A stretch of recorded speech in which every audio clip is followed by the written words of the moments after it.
Hindutva is not Hinduism. Hindutva, on the other hand, diminishes plural secular societies. It is a political, violent ideology.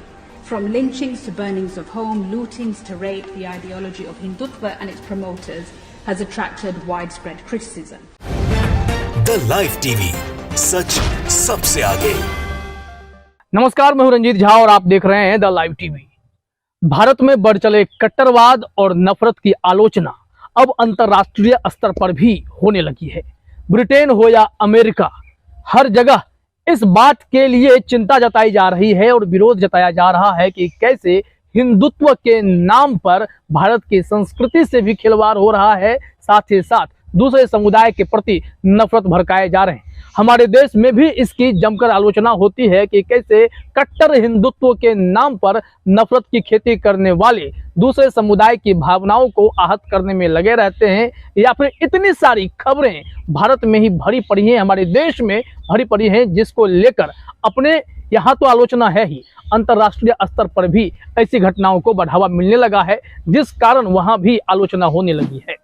हाल ही में हमने आपको एक खबर दिखाई थी कि कैसे अमेरिका के न्यू जर्सी में आरएसएस के खिलाफ, संघीय मानसिकता वाले लोगों के खिलाफ वहां पर गुस्सा फूटा था और इन लोगों ने प्रदर्शन किया था। लेकिन अब ब्रिटेन का एक वीडियो वायरल हो रहा है। वहां पर एक महिला लीडर है, वह बता रही है कि भारत वास्तव में कैसा है, लेकिन अब भारत में नफरत की खेती करने वाले भारत को किस दिशा में ले जा रहे हैं। इस दौरान इस वीडियो में सुना जा सकता है कि वह प्रधानमंत्री मोदी की भी आलोचना करती हैं। लेकिन जो मुख्य मुद्दा यह है कि बीते 8 सालों में 9 सालों में हिंदुत्व के नाम पर कट्टरवाद को बढ़ावा दिया गया है। उन्होंने जो कुछ कहा है पहले सुनते हैं, फिर हम लोग इसकी चर्चा आगे करेंगे। Hindutva is not Hinduism. The great faith of Hinduism, one of the oldest religions in the world, practiced for thousands of years, rooted in spirituality, is one that has always coexisted with other beliefs. Hindutva, on the other hand, diminishes plural secular societies. It is a political, violent ideology. From the late 80s, from lynchings to burnings of home, lootings to rape, the ideology of Hindutva and its promoters has attracted widespread criticism. From Indian civil society committed to a secular state as enshrined in the Indian constitution. Discrimination and harassment of Christian, Muslim, Sikh and Dalit communities, attacks on those in interfaith marriages, the passing of anti-conversion and citizenship amendment laws, targeted killings, burning and bulldozing of minority homes, desecrations of places of worship, boycott of businesses based on religion, and even citing Mother Teresa and her work. तो सुन लिया आपने, उन्होंने साफ शब्दों में कहा कि minority के ऊपर जुल्म हो रहा है, यानी हिंदुत्व के नाम पर अल्पसंख्यकों को परेशान करने की बात उन्होंने कही है, ये चर्चा है। साथ ही साथ उन्होंने यह भी कहा है कि भारत में हिंदुत्व हिंदुइज्म नहीं है। हिंदुइज्म जो है वो बहुत पुरानी संस्कृति है, उसमें दूसरे धर्म के प्रति विश्वास भी है, आस्था भी है। साथ ही साथ जो हिंदुइज्म का कल्चर है वो स्पिरिचुअलिटी से भरा हुआ है, लेकिन हिंदुत्व जो है वह कट्टरवाद को बढ़ावा देता है और इसके लिए इसमें देखा जाता है कि लोग वायलेंस भी करते हैं। नफरती और भड़काऊ भाषण का इस्तेमाल करके हिंसा फैलाने की कोशिश की जाती है। इनके भाषण में वो सारी बातें जिक्र कर दी गई हैं जो हाल ही में दिल्ली में बीजेपी के सांसदों के द्वारा, विधायकों के द्वारा, विश्व हिंदू सभा के जो महंत लोग हैं, इन लोगों के द्वारा हिंदुत्व के नाम पर मुसलमानों के आर्थिक बहिष्कार का भी ऐलान किया गया था। इसका भी जिक्र इस वीडियो में मिलता है। इससे इनका साफ कहना है कि भारत में माहौल खराब हो रहा है, वो सिर्फ और सिर्फ कट्टरवाद के चलते, हिंदुत्ववाद के नाम पर हिंदुइज्म को पीछे धकेला गया और नफरतों को बढ़ावा दिया गया। हम सभी जानते हैं कि हमारे हिंदू धर्म की संस्कृति ही ऐसी है, सनातन धर्म हम लोग हैं, इतने पुराने हैं, जिसमें इतनी क्षमता है कि वो सबको जगह दे सकता है, सबके लिए प्यार, शांति और विश्वास की बात यह धर्म करता है। लेकिन अचानक से इतनी घटनाएं भारत में बढ़ चली कि हिंदुत्व के नाम पर सिर्फ और सिर्फ नफरत की खेती की गई, जहर उगले गए और ऐसे ऐसे भड़काऊ बयानबाजी की गई जिसके चलते देश में माहौल खराब हुआ। अंतर्राष्ट्रीय स्तर पर जब इसकी आलोचना होती है तो जाहिर तौर पर एक हिंदुस्तानी को, एक भारतीय को इस बात के लिए दुख होता है कि हमारा भारत इतना प्रोस्पेरस है, समृद्ध है, और जहां पर शांति की उम्मीद की जाती है, सेक्युलर कंट्री के रूप में, धर्मनिरपेक्ष देश के रूप में हम लोग जाने जाते हैं, वहां इस तरह की घटनाओं के चलते अंतर्राष्ट्रीय मंच पर भी हमारी आलोचना होने लगी है। हाल ही में ब्रिटेन में खबर आई थी कि कैसे वहां पर लेस्टर शहर में हिंदू मुस्लिम शुरू हो गया। नफरती बयानबाजी करने वाले एक्सट्रीमिस्ट जो होते हैं वहां भी आ गए, वहां मुसलमानों के खिलाफ वो लोग हुटिंग करने लगे, मस्जिदों के पास जाके नारे लगाने लगे, कांच की बोतलें फेंकी गई। ब्रिटेन में इस घटना को देखा गया था। इससे यह समझ में आया जो एक्सट्रीमिस्ट हैं, जो कट्टरवाद हैं, जिनकी सोच ही कट्टरपंथ वाली है, वो नफरतों को भड़काने में सबसे बड़े बूस्टर के तौर पर काम करते हैं। ब्रिटेन में भी वही हो गया, हिंदू मुस्लिम जमकर होने लगा। बाद में दोनों समुदाय के लोग एक साथ आकर प्रेस कॉन्फ्रेंस कर ऐसे कट्टरवाद के खिलाफ अपना स्टेटमेंट दिया, तब जाकर मामला शांत हुआ। लेकिन देखा यह गया कि ब्रिटेन में जो हुआ सो हुआ। अमेरिका के न्यू जर्सी में भी लोग आरएसएस की विचारधारा के खिलाफ है। वहां पर हिंदुत्व स्वयंसेवक संघ है, आरएसएस का ही विंग अमेरिकी विंग बताया जाता है। उस संघ का भी वहां पर विरोध हो रहा है, क्योंकि ये लोग नफरत फैलाते हैं। और वहां पर कहना था कि कट्टरवाद के लिए, नफरतों के लिए न भारत में जगह होनी चाहिए, न अमेरिका में, न न्यू जर्सी में, न इस धरती में ऐसे नफरत फैलाने वालों के लिए कोई जगह होनी चाहिए। न्यू जर्सी में ऐसा कहा गया।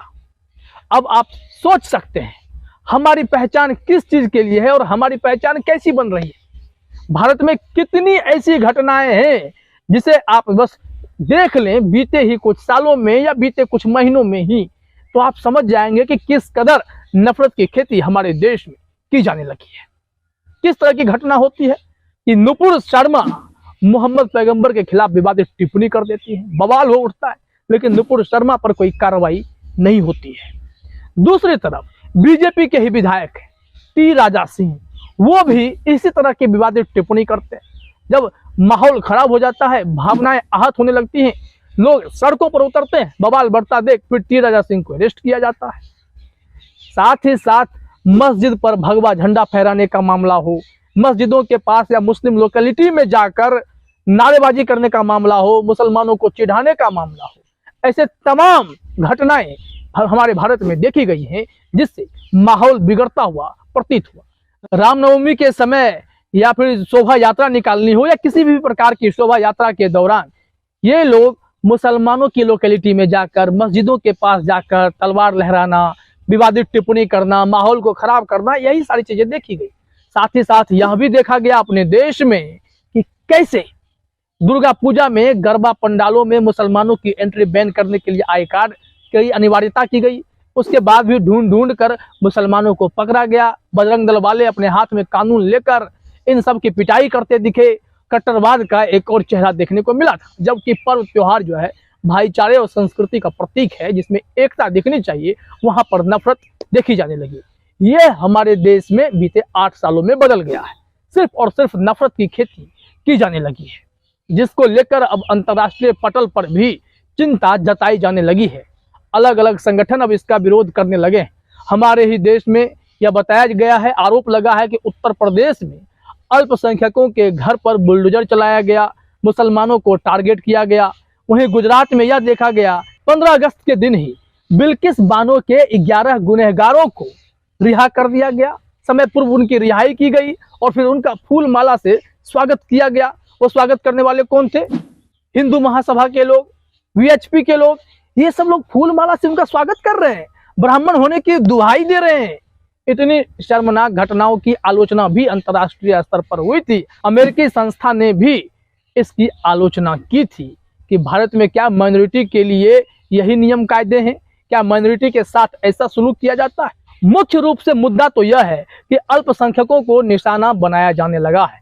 हिंदुत्व के नाम पर हिंदुइज्म को पीछे धकेल दिया गया है और कट्टरवाद को बढ़ावा दिया गया है, जिसको लेकर ब्रिटेन की जो यह महिला वहां पे भाषण कर रही हैं, उन्होंने कहा कि भारत वो नहीं है जिसका नेतृत्व अभी प्रधानमंत्री मोदी कर रहे हैं। भारत वो है जिसकी संस्कृति बिल्कुल अलग है।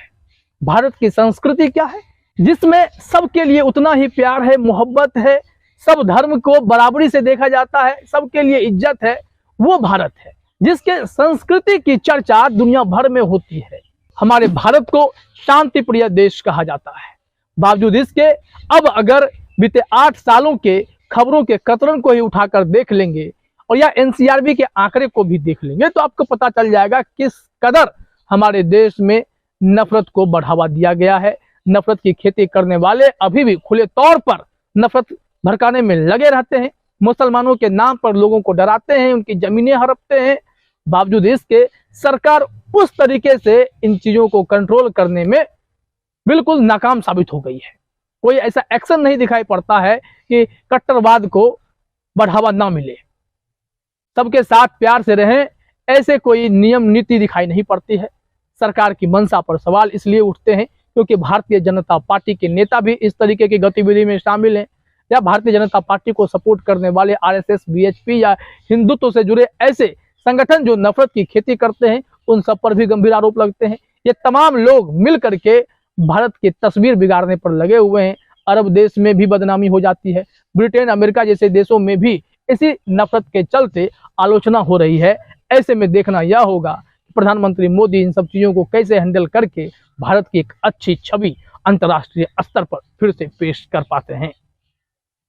फिलहाल इस वीडियो में इतना ही। आप सभी का हमसे जुड़ने के लिए बहुत बहुत धन्यवाद। द लाइव टीवी, सच सबसे आगे।